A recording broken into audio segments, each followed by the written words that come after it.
Welcome to MIZPAH Live News and Commentary, where we bring you the latest updates here at Sabbath School and Personal Ministries, Children's Ministries, and Integrated Evangelism Lifestyle Division-wide Congress. This is Ralph Indino. For the entire week, MIZPAH News Center will collaborate with Adventist News Asia Weekly for the latest events. This is Megue Layasha Dumancas. And I'm honored to have joined you tonight. I am Annalisa La Victoria. Let's explore how our faith can inform and inspire us. Thank you so much for joining us tonight here on Adventist News Asia Weekly.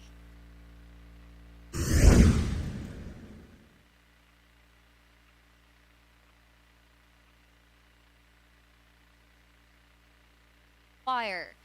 Emergency Response Team mobilized for SSD-wide Congress 2024.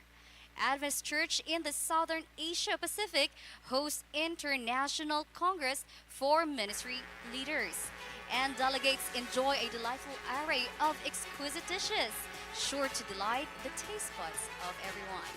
These and many more are the top stories we gathered here on MIZPAH Live News and Commentary for Adventist News Asia Weekly.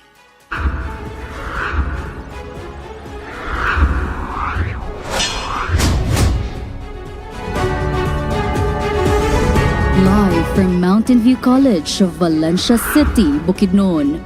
This is MIZPAH Live News and Commentary for Adventist News Asia Weekly.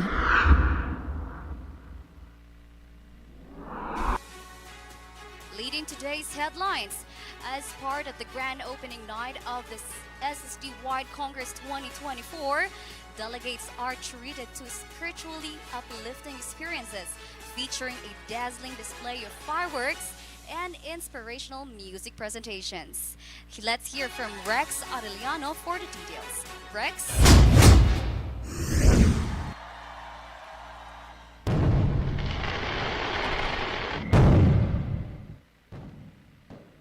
Delegates from 11 countries across the Southern Asia Pacific Division, representing diverse backgrounds and cultures, have come together for a night of lights and fire at the MVC Grandstand on June 10, 2024. The SWPUC praise team, known for their uplifting and inspiring performances, will perform together with SSD Sabbath School and Personal Ministries Director, Pastor Segundino Asoy. Adding to the evening's grandeur, MVC Orchestra, Tagum Adventist Symphony Ensemble, Alauda Arvensi, Advent Philomels, and others warmed the hearts of the audience through music, leaving them in awe. The night progressed, the MVC Grandstand transformed into a vibrant spectacle, with fireworks lighting up the sky with dazzling colors that filled the atmosphere with joy and excitement. It's a once-in-a-lifetime experience for me. First time ko to actually. So, I'm very blessed na makapunta po ako here with my family. We're blessed that we have been a witness to this event. It's very amazing. It's wonderful. I'm very thankful and I'm blessed that God sent me this Sabbath School Congress because we witness how God is great, how talented His children are. The event not only highlighted the opening night, but it became a profound testament to the power of lights, music, and talents in bringing the people together. This is Rex Orliano reporting for the Adventist Asia Weekly.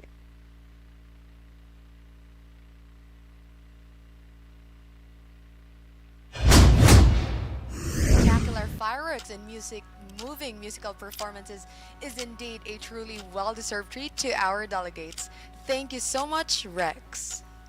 Next on the line, in addition to the rich spiritual nourishment, physical nourishment has also been meticulously planned. With over 28,000 delegates on site, the logistics of ensuring everyone has access to cooking facilities have been impressive. We have Rona Lore for the report.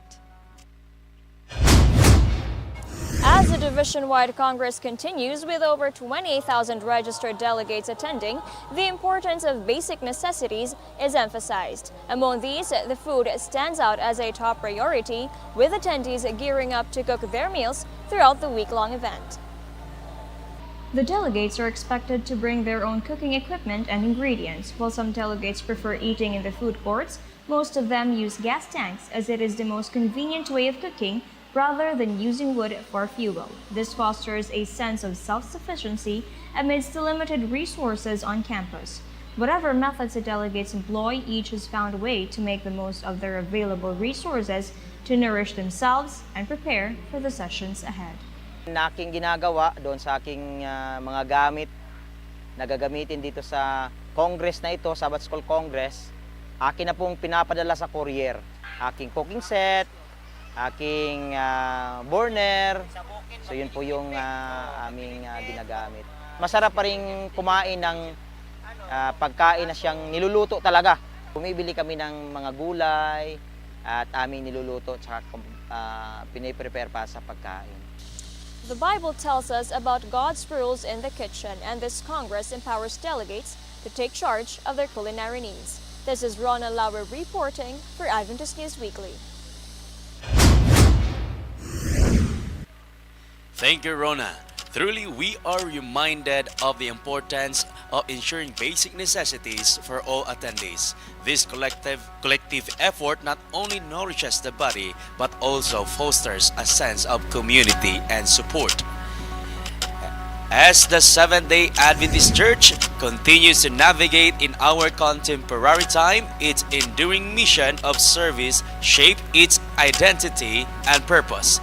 It's to shed light on the early days of the church in Southern Asia Pacific region. Let's have Jillian May Ubanan for the story.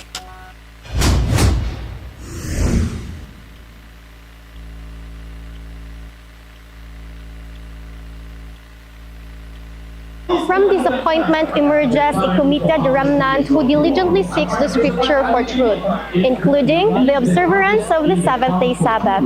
The history of the Seventh-day Adventist Church is a compelling story of fervent faith, doctrinal discovery, and worldwide growth. As the Church continually navigates the complexities of the modern era, enduring its mission of service to shape its identity and purpose, Pastor Edgar Brian Tolentino shared the olden days of the Church in the Southern Asia Pacific region.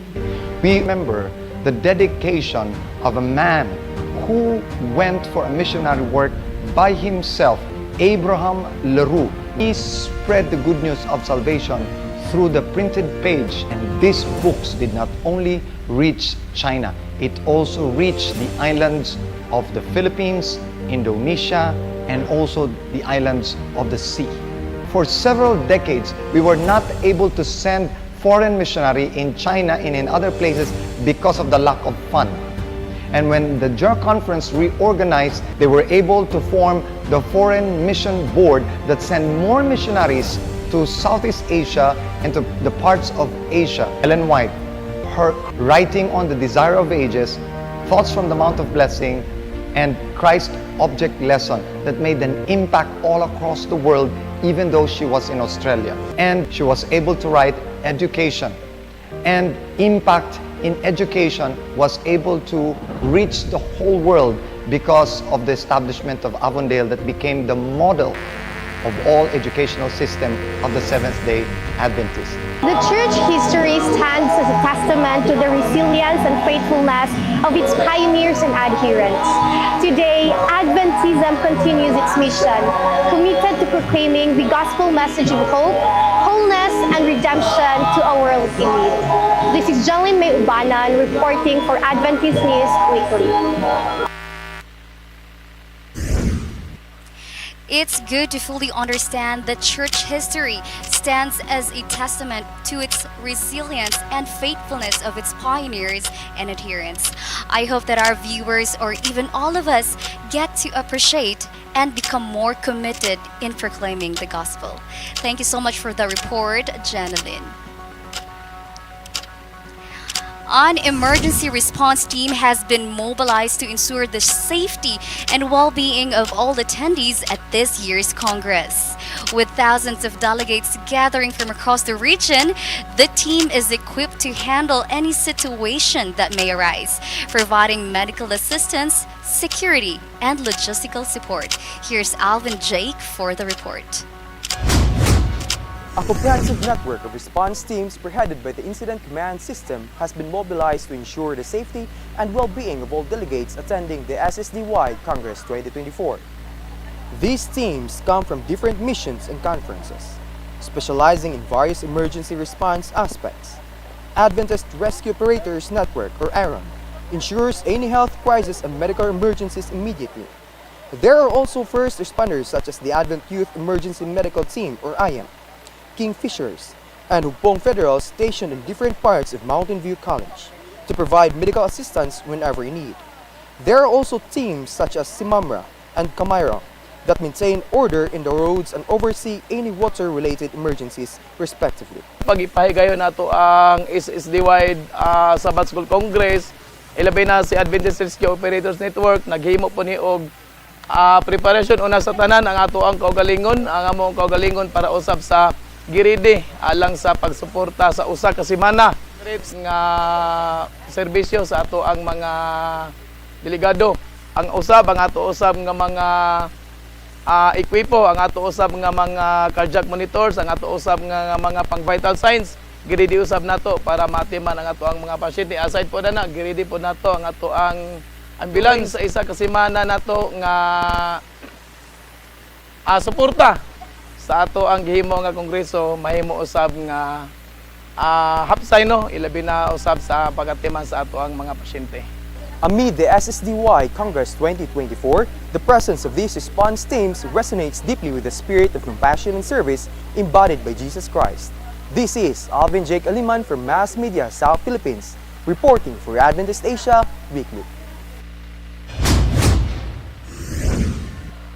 It's so amazing to realize how this proactive measure highlights the commitment of the organizers to create a secure and smooth running event for every delegate.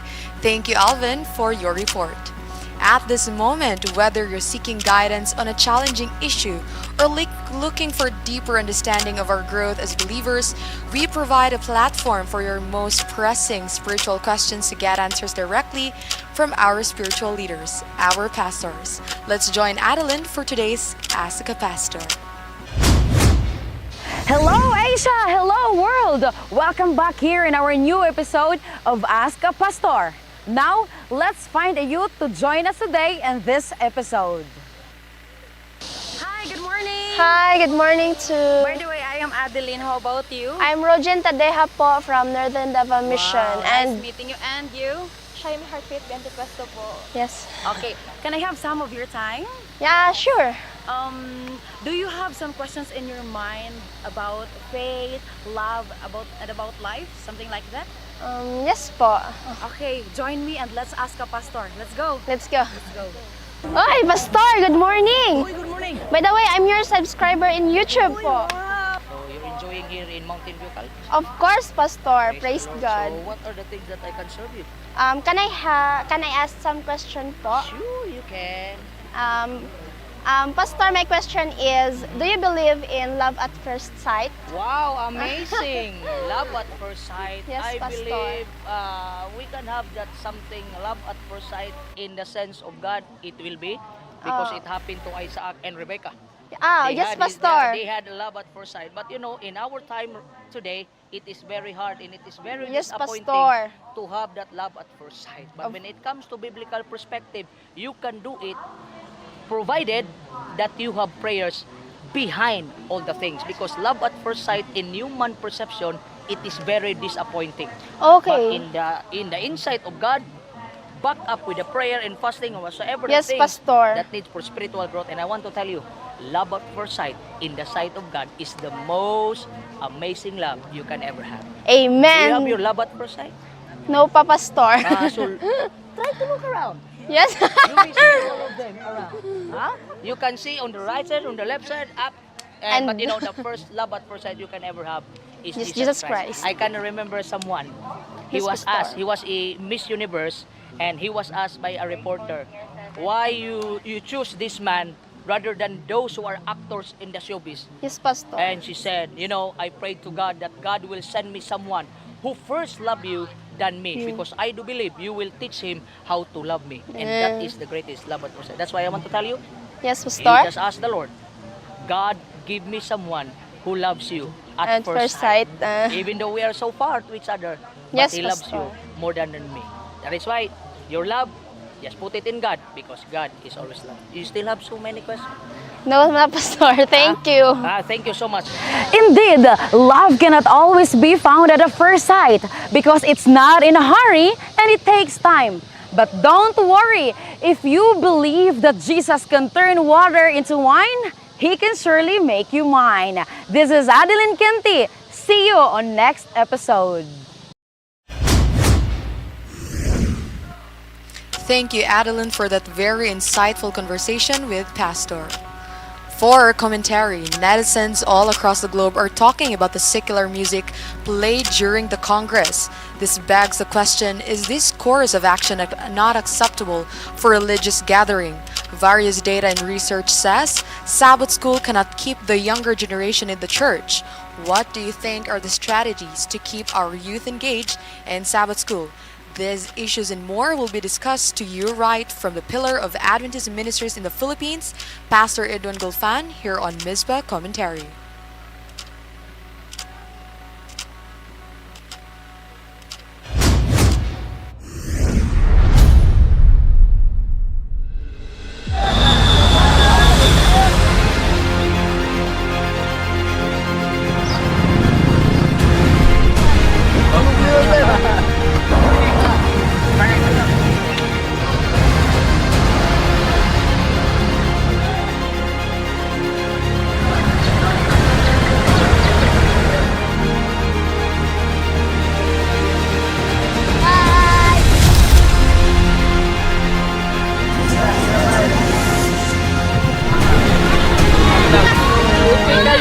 Gusto sir? Okay kayo! Organize na kayo, Mark! God bless atong tanan! Enjoy!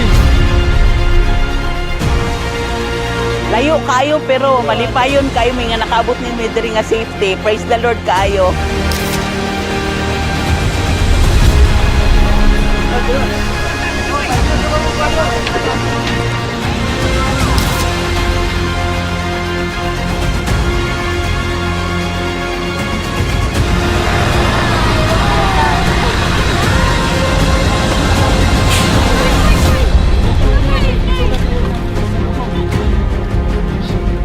Lindot kayo diri sa MBC. Ani na!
Thank you for the highlights, mass media. And now let's have our commentary with Pastor Edwin Golfan.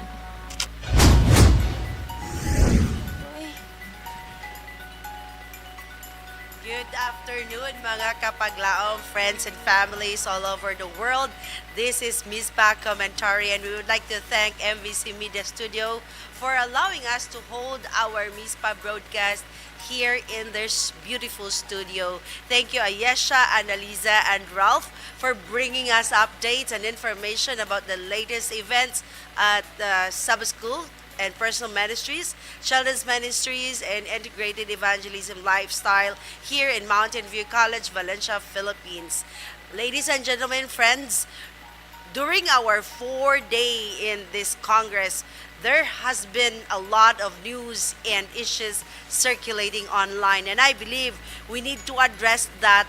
And I am so happy and delighted that I have the right person as our resource to give you insights about what's happening, or maybe explain a little bit of what is really the essence of the news that are circulating online. We have here our evangelist. He's been an evangelist worldwide, specifically in Asia and as well as some parts of America. And he's also one of the pillars of the Adventism here in Southern Asia Pacific Division and Mindanao. I am talking about Pastor Edwin Gulfan. Pastor, good afternoon. Good afternoon, everyone, and those who are following our program today. I am so happy, Pastor, that you have graced our live news broadcast today, and I am excited about what you are going to say. Now, Pastor, there has been a lot of criticisms, a lot of answers and replies online via Facebook and YouTube as to why are we singing secular songs when in fact this is a religious gathering? Is it not okay, or is it okay to use secular novelty songs during religious events like this? Well, people has to remember that life has 4 dimensions. Even if we are a unique group of people, we consider ourselves as believers, members of the church family, and even if we consider ourselves religious per se, we should always recognize that life is 4-dimensional, and the 4 dimensions of life, it's hard to separate them: the physical dimension, the mental dimension, the social dimension, as well as the spiritual dimension. But for people to react related to what is taking place here, of course, there is the freedom of expression, one of our privilege as citizens of a democratic country such as the Philippines. We express ourselves freely. We just celebrated our Independence Day, so right, we're free yesterday, to talk. and so people are free to express themselves. But in reaction to what is taking place here, let me say this. Everyone should understand that even if this is a religious gathering, because it's a gathering done by religious people, it's called a congress, a spiritual congress, there is always the word appropriateness. The word appropriateness applies to all situations in life. Now, if we talk about secular songs being sung on religious programs, that's inappropriate. Everybody knows that. But when the program is not necessarily religious in nature, but it is integrated into a religious general gathering, there is time for that too. Social, as I have mentioned some time ago, in some of the forums that we have, I always say music is an expression of the soul. Correct. And when we say expression of the soul, it has a function. If a lover expresses his love to music, the one who he is in love, he will express that. And we call that love song. When a citizen enjoys his life in a rural area and makes a song for that, we call that folk song. When a person is, trying to stand up to his love for his country, we call that patriotic song. Now, each of these songs have a place in our lives. We cannot take them out of our lives. We cannot separate them. But we have to know when to use what. I like that, Pastor. Because secular music during Sabbath school, that's out of place. Secular music during worship service of our worship, that's out of place. But a good Christian, a good secular music, patriotic or love song in a cultural night, that's very much in place. Thank you for that so insight, I would say Pastor. that mag-careful lang po sa atong criticism. Kay kanarabang critical nga spirit has never been accepted both in the scriptures and in the spirit of prophecy, that a critical spirit is the good Christian spirit. Critics are not really, they do not really have the background of solid Christianity. Critics are people who focus on the negatives when there are a lot of things that are positive. I'd like to take that punchline, Pastor. I think it's a reminder for all of us. out of the things that we see, because I really agree on you on that, Pastor. Now, Pastor, let's head on to the next issue. This has been like the issue that is asked also like on the previous lectures and workshops we have at the alumni church. And somebody asked, because there is a data shown on one of the topics mentioned, and it says that we are not keeping, Sabbath school are not keeping the young people inside the church. Kumbaga, they are not attracted to what the church is doing during morning time before hour of worship. That is why it lessens the attendance, the percentage of attendance when it comes to Sabbath school. What do you think are the strategies? I know you have been in the ministry for a long time. I'm not saying that you're young enough, Pastor, but you have been here evangelizing, helping our leaders strategize as to what not and what should we do. So as for now, what do you think is the element that could make these young people draw closer to the Sabbath school program? Let me say this. In my own life as a minister, I made observations as to what is taking place in some other religious organizations aside from ours. So I have made my own observation. Whatever data you're talking about, and I haven't seen the presentation, but data usually are not really telling the full truth. It may tell part of the truth.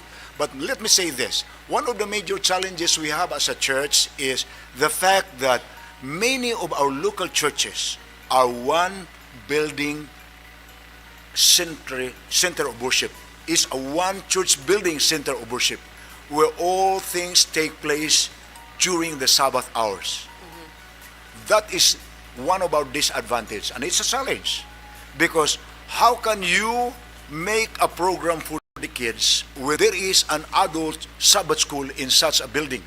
True. But in places that has sufficient space, such as our institutions, schools, hospitals, or what, when there is a separation. You see, the other thing I feel is the advantage now. I'm talking about the disadvantage. Our one limited space for the whole worship service on Sabbath, including Sabbath school program. That's a very big challenge, because worship has to have a segregation. And our church has that advantage, because in our church we have a department that addresses the adults. We have the adult Sabbath school. We have lessons for the teens. You have separated the children. We have a children's division. There is no other church that I have seen has so many divisions. We have about 8 to 9 divisions in our Sabbath school department, according to psychological age level, because we have to address spiritual needs according to the capacity of the spiritual age, or rather of the age of our congregants. So our problem really is, the advantage is for us to have a good group for children's division. The children will be attracted to that. But if we are holding all programs in one whole building, there is always a tendency that the youth can be neglected while we are addressing the adults in the program. So we're saying, Pastor, that we need to innovate our Sabbath school by providing spaces for everyone, for every generational learners. See, let me cite this. For example only, I know of a family in which the father was not a Seventh-day Adventist, the mom was. The father does not even participate in worship. The children joins mom in worship. But on Sabbath, mom brings the kids to the church and they go with her. But on Sunday, dad will say, you came with mom into church yesterday, now I'm bringing you to church with me on Sunday. And the kids will say, no, we are not going. And the father said, that's unfair. You came with mom to the Seventh-day Adventist church on Sabbath, you have to come with me to the Catholic church on Sunday. And you know how the youngest boy addresses that? This is a personal experience, by the way, which I have witnessed in my own experience in ministry. You know how the younger boy answered that? Dad, we don't want to go to your church. There is no place for kids there. You're all silent there. We go to mom's church because we participate in the singing and other church activities. You see, that is an area where parents and church leaders should think of segregating our Sabbath school members according to their age level, according to the program introduced by our church itself. I think, Pastor, you have just suggested a very creative program, a very creative strategy of inviting everyone to take part of our Sabbath school, of learning the truth through our Bibles. And if I believe this is also a challenge for our church leaders. Please prepare a space for everyone. Next, Pastor, there is a rumor that says congresses like this cannot anymore be effective when it comes to spirituality, because they said, well, we're too big, too crowded, and spirituality cannot already sink in because it's just others are not paying attention, others are inside the church, others are just playing, others are just buying. So do you think congresses like this is not effective anymore? Let me say this. We do not have such a doctrine as collective salvation, because there is no such thing as collective response to the gospel either. It's always an individual matter. Whether we are grouped together, the impact does not go into the general community response. It always is what impact does the gathering do to an individual viewer. For me, it's all a matter of motivation and prioritization. For example, let me say this. Our church, perhaps in this campus now, which according to people who are in charge in the registration, we now have close to 40,000 people inside the campus. If we have that number, we know that our place of gathering has only a capacity of between 4,000 to 5,000. That's our church. And there are other extra venues that can accommodate another 2,000 or 3,000.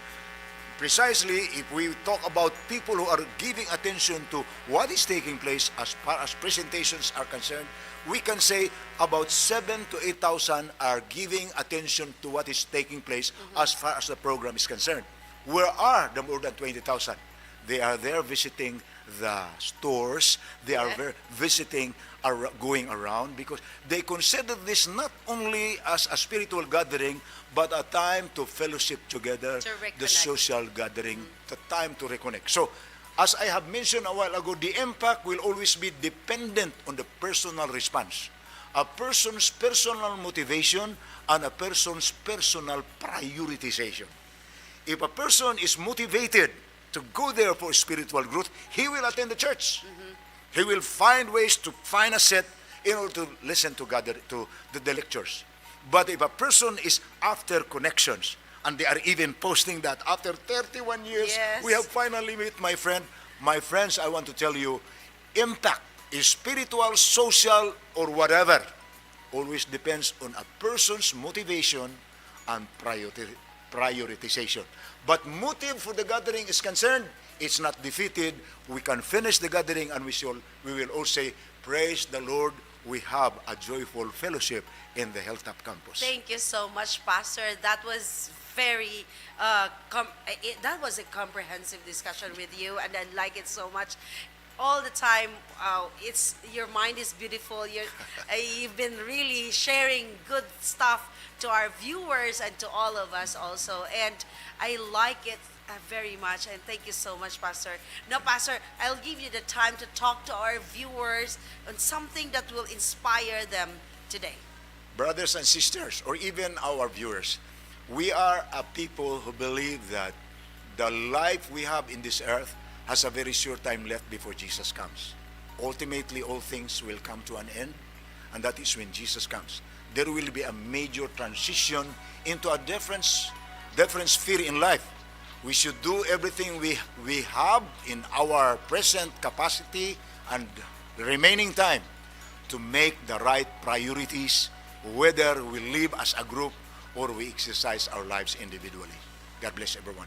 Thank you so much, Pastor Edwin Gulfan. Thank you. Right, thank you. Paglaom, our dear friends, let's head back to Pastor Ralph for another interesting story that MIZPAH Live News will share to you. Pastor Ralph. Thank you. Thank you so much, Pastor Edwin, for that very insightful and detailed explanation to the topics that we need to examine more. I hope that our delegates and viewers get to understand the profound significance of today's commentary. For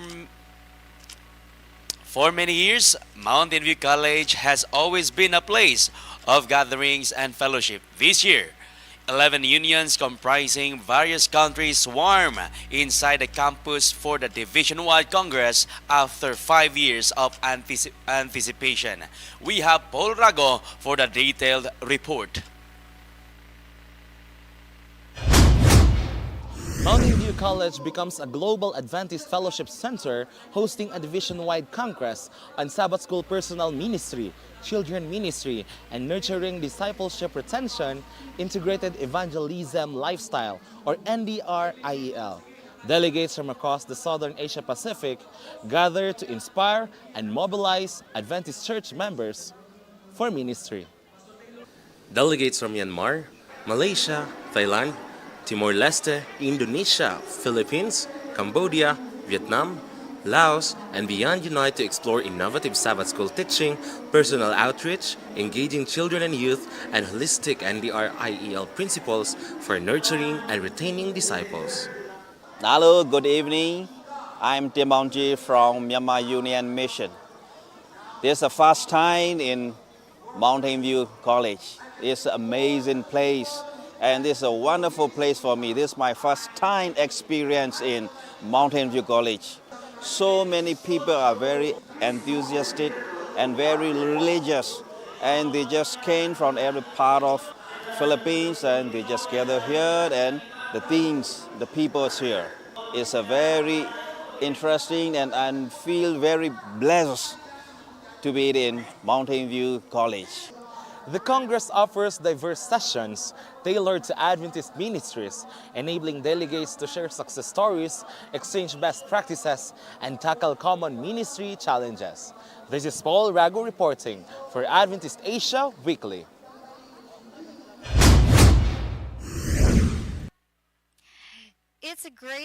It's great to acknowledge that our current Congress here at MVC provided an invaluable platform to strengthen our local and our global community as well.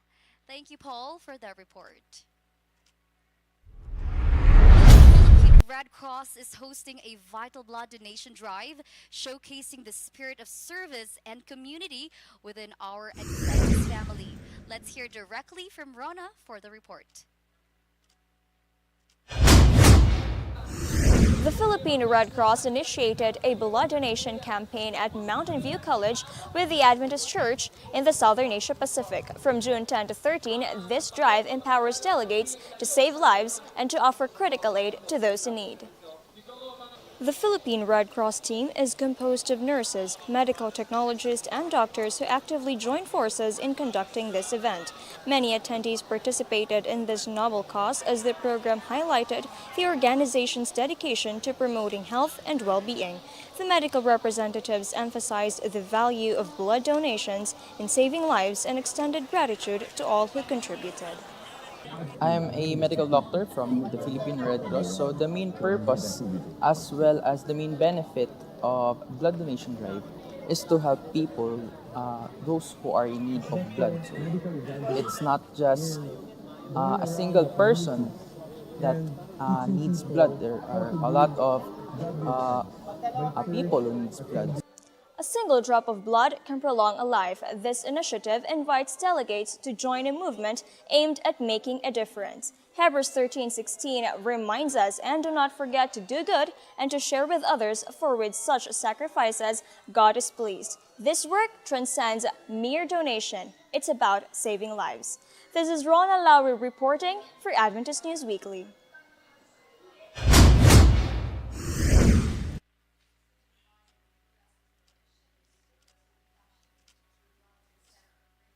To the Red Cross youth of this initiative.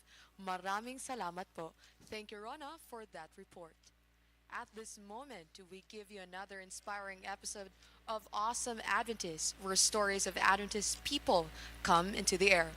Let's see what and whose journey will unfold at this hour.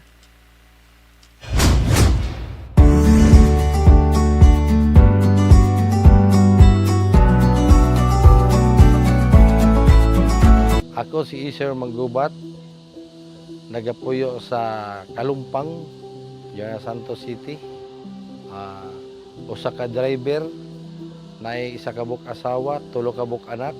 Sa akong pag-Adventista, usa ka pagsulay nga niabot sa akong kinabuhi. Nga samtang ako nagadrive og jeep, gikarnap ang jeep nga akong gidrivean.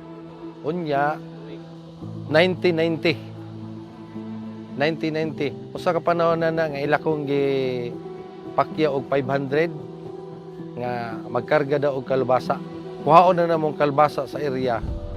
Ningon patong tao nga magdatag libor 5 ka tawo. Sa to papito na sila ka tawo ang ni uban sa jeep. Sa diha di pag-abot sa area, nagtiniunay nagkutsilyo. Ang ako ang naong ilang gitiun nagkutsilyo kilid. Human sa kilid.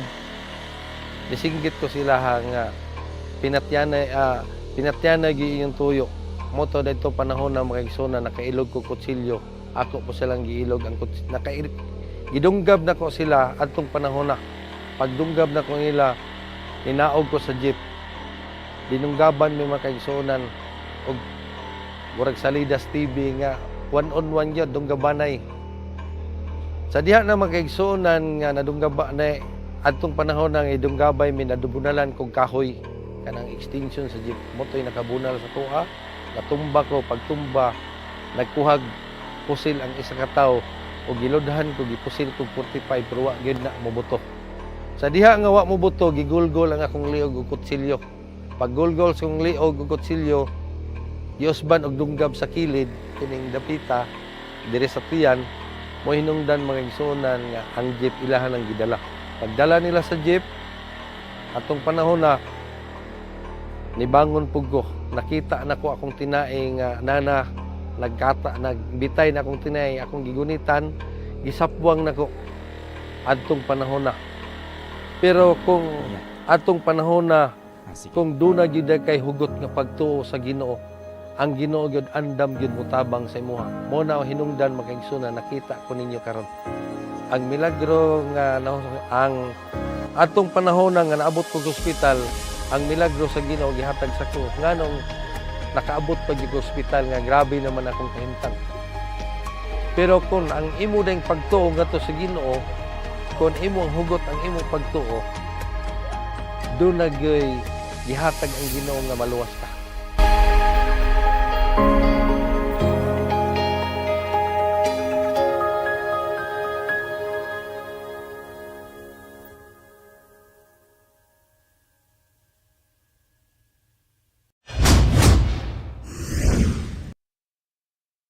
Gubat's story is a testament to the strength of faith and transformative power of our Heavenly's divine intervention.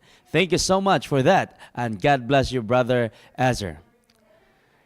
Various delegates around Mountain View College have not just experienced a breathtaking view of the campus, but also get to experience an overwhelming amount of delicious delicacies. Let's learn more with Adeline Kente through her report.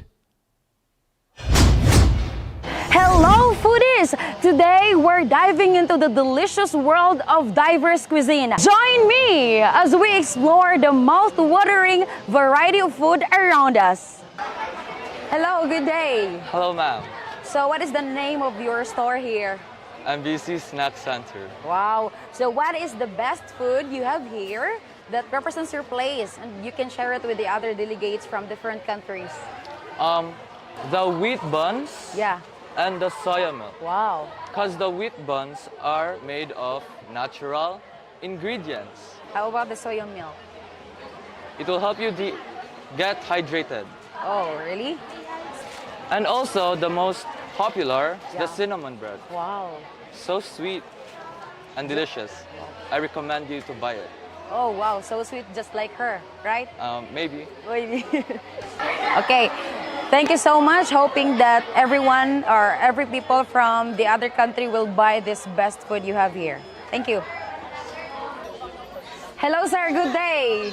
Hi, you're welcome to our catering place. Okay, so how's your sales going here? It's fine. A lot of customers are coming back. Wow, that's good to know. By the way, what's the name of your store? The name of our catering is New Bukana Catering. Wow, okay. What are the best foods that you have here that represents your place? We have grilled tuna, panga, and also billy. Yeah. This is represent the General Santos City, the capital tuna of the Philippines. Wow, that's good to know. There's more? We have here You have here. from Ti Amo, Wow. and also buko with sticky rice. You want to try it, this, ma'am? Yeah, later. We made this, ma'am, for with love, so that our customers will coming back. Okay, that's good to know. Since you mentioned it that you made it with love, and so that customers are coming back. So can I try it now? Yes, ma'am. You have to Okay. try this our product from All right. Coco Paing. It's so delicious. I really love the taste of it. Wow, That's thank why you. people are coming to buy it again. Wow, thank you, Okay, ma'am. so thank you so much for sharing your best foods here, and God bless you, sir. Hello, ma'am. Good day. Hi. How's your sales going here? I think we are good and great. Wow, I guess there's a lot of customers coming here, right? Yes. By the way, what's the name of your store? Adventist Medical Center Valencia Food Court. Wow, so what are the best foods that you have here that you can share with the other delegates from different countries? Yeah, we have, of course, we have our healthy foods like the tofu, tukwa, and everything. But Yeah. the best seller Wow. of this food court is our Korean foods like this. This is a big kimbap. Yeah. Thank you so much, ma'am. And I know that people are coming here because I guess it is also made with love, right? Yes. And I hope that your sales will going well. And thank you Yes. so much. God bless you. Thank you so much for coming. Hello, ma'am. Good day. Hi, good day po. What is the name of your store here? The name of our store is Abigail's Baskets. Oh, wow, that's good. By the way, what are the best foods that you have here that you can share with the other delegates? We have cinnamon, we have whole wheat bread, and the cocoa roll, and our 100% vegetarian. Wow, that's because we are vegan. Thank you so much, ma'am. Yes, thank you. There you have it, a whirlwind tour of the incredible variety of foods around the Congress ground. Thank you for joining me on this tasty adventure. Just as we delight ourselves with earthly cuisine, it is vital to enrich our souls with spiritual nourishment. This is Adeline Kinti reporting for Adventist Asia Weekly.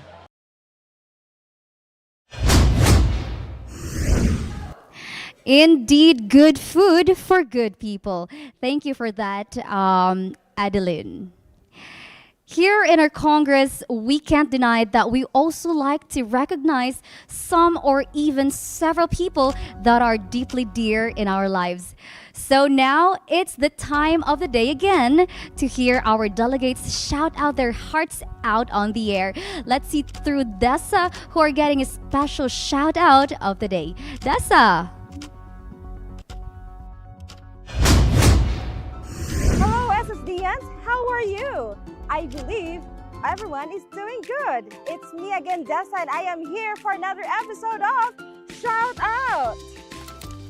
Today is the third day of the SSD-wide Congress 2024. And again, if you have someone you want to send a greeting to, it can be your friend, a family member, or a special someone, just let me know and I'll make sure your greetings gets to them on air. While waiting for you, join me again today as I walk around this beautiful campus of Mountain View College and meet the delegates and staff and hear their shout-outs. Shout out to all GTM delegates, especially to our district pastor, Pastor Marlon Marata. We have learned that we need to be involved in the work of God in every activity in our church. Get involved, Jesus is coming. Shout out kay Pastor Tim Paragoso, and we are from Central Mindanao Mission. We are Students LE and representative from Philippine Publishing House, and we are here to invite you to support our publication. Shout out kang Ate Joy. Salamat po kang Jesus nga naabot ko sa MBC nga say. Shout out to Marñaque District. We are from UTP Church and PUC Union. What have you learned? I've learned that we, as an Adventist, the main goal is to make disciples. Jesus is coming soon. Let's get involved. A simple hi and hello can turn a frowny face to a smiling one. Hi! That's it for greetings today. This is Dessa. See you next time here on Shout Out. I heart you.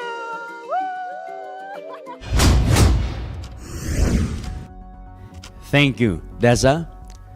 At this time, let us hear another testimony that will surely touch our hearts and souls. Today, we will indulge in a journey of grief to purpose, of tears to comfort, and from being doubtful to hopeful. Let us be inspired with the story of Daisy Rose Balateria.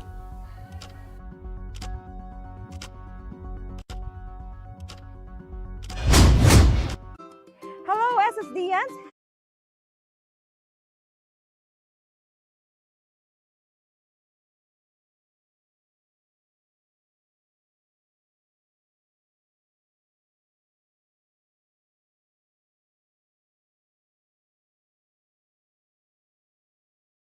Murag gibayaw ta sa langit, murag napatay paglaong ba nga kita nato ang atong minaras kinabuhi sa umalabot nga maadlaw kung mabalik ng Ginoo.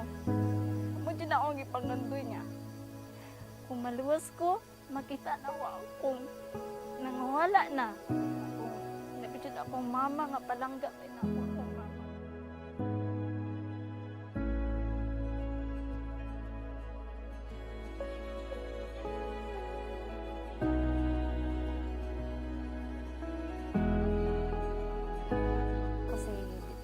Rosas Balateria. Nagpuyo ko sa Daluangan, Malibalay City, din among church sa Mount Carmel. Sakot gapon sa Daluangan nga sa MM. Ako nagpasalamat sa Ginoo na namugna kaning programa sa Hope Channel. Kay mo ni ang nakahatag sa kuha og kadasig. Time nga nawad-an ko og paglaom tungod kay nagsakit akong mama. Nahitabo to siya sa 2020. Atol po to siya COVID, pero akong mama dili to siya gi-COVID. Daan na to siya nagsakit. Hangtod nga nawala siya. Nawala akong mama. Kay wala na niya naagwanta. Pero di jud na ako ma-accept nga mawala akong mama. Magsigir ako hilak kay wala na akong mama. Kanya among mga silingan siguro matingala sila nga anong sige ko gihilak. Akong bana matingala nga ingon siya nganong magsigira makagihilak. Dahil naabot ang panahon dayon nga gilain ni kog maayo niya. Gusto na ko i-busy na ko akong life. Hangtod nga naay TV sa balay. Ako maigsuon gusto perminti mo tanong basketball. Din ako gusto jud kog Hope Channel perminti akong tan-aon. Kada buntag jud undi na ako ng Hope Channel. Magtan-aw ning kog kanta, magsiguro jud kog tan-aw sa kanta. Gusto na ko paminahon tong kanta nga kuan katong natukuan sa akong kasing-kasing nga mahumpay bitaw akong kaguol. Na din ingon ako nga ibali na imong channel kay sige kada adlaw buntag ug hapon mura na imong tan-awon. And ako nga kuan manggod ka nang para mawala ang akong sakit sa akong dugahan. Kana ding mga kanta nato murag gibayaw ta sa langit, murag napatay paglaong ba nga kita na to ang atong minaras kinabuhi sa umalabot nga maadlaw kung mabalik ng Ginoo. Mo di na akong ipangandoy niya. Kung maluwas ko, makita na ako kung nangawala na. Akong napitid akong mama nga palangga kay na ako akong mama. Kay mura dyan na mo comfort na to. Then, hindi nga, magsige lang kong tanaw ana. Then, naputoy perminti nila ko anon nga katong the journey with God. Mura na ako sige tan-awon din nakoy time nga sa mo ang balay na nakuan bitaw ang the journey. Then mag-invite kog tao then ako silang ipa-snack kay ako lang nga makapakaon ko muro jud na akong kalipay kay nako nagdako nga makatabang ko.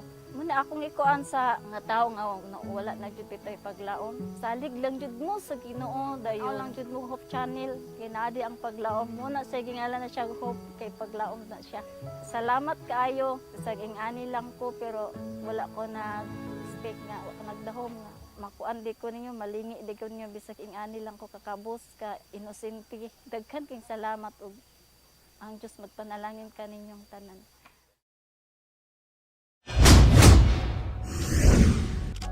An inspiration of how we can transition our sinking life into a triumphant one when we submit our life to our loving Father in heaven. Thank you, Sister Daisy, for your story of hope. For an update of our weather, here's Miguel Ayesha Dumancas for Ms. Panahon.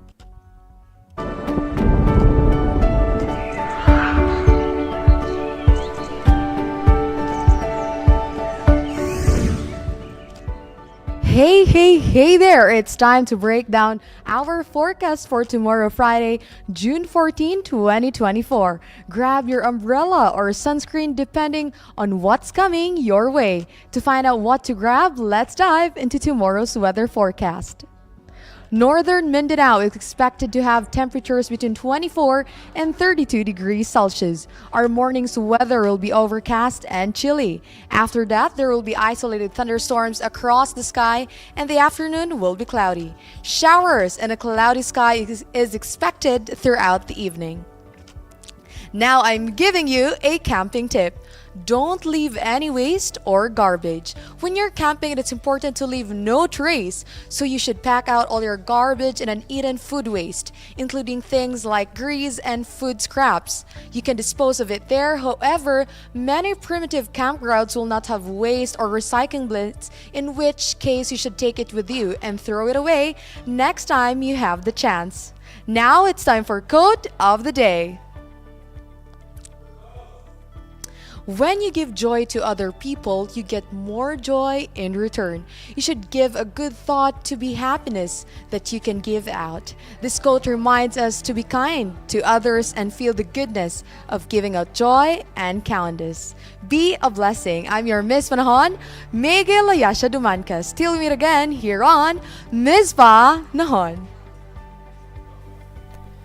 Thank you so much for the reminders and for sharing with us the weather forecast and a quote for today. Yes, it Indeed, says when you give joy to other people, you get more in return. Yes, indeed, as what Proverbs says, a merry heart doeth good Like a medicine. To share love, kindness, and joy. Right.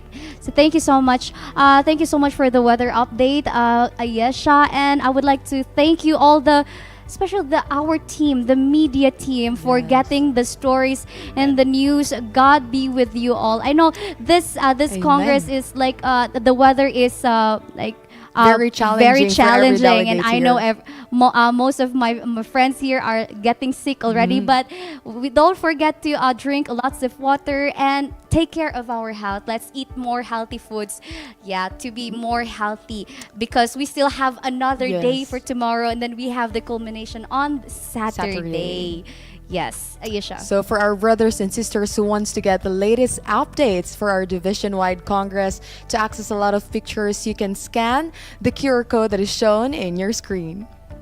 Yes, and I believe that the QR code is on the screen already. And to get the latest updates, brothers and sisters, around the division and about this Congress, you can subscribe to Adventist Asia newsletter. Again, Adventist Asia newsletter. Also subscribe to us so you can get a copy of all the resources and pictures of this Congress. Brothers and sisters, stay tuned because we have still program after this MIZPAH live news and commentaries. It's truly inspiring to see faithful believers from different parts of Southern Asia Pacific region. It fills my heart with hope, and I know it fills yours too. Let's keep spreading kindness and let our light shine brightly. God bless you all. This is Annalisa La Victoria. May you find peace and strength in your faith journey. We look forward to continue sharing inspiring stories with you tomorrow. This is Miguel Ayasha Dumancas. And I am Ralph Indino. May our Heavenly Father, who watches over us, watch over you and me till we meet again here on MIZPAH Live News and Commentary for Adventist News Asia Weekly.